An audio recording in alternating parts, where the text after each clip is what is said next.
చేసింది నీవే ప్రభు.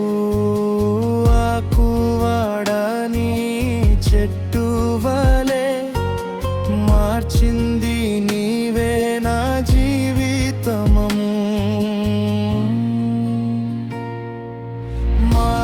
మారానుభవమును మధురముగా మార్చింది నీవే నా యేసయ్యా.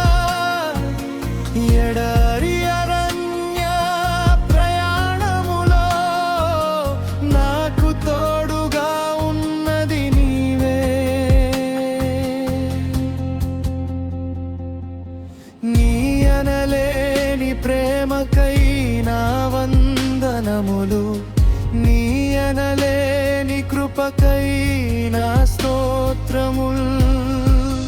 యేసయ్యా నీ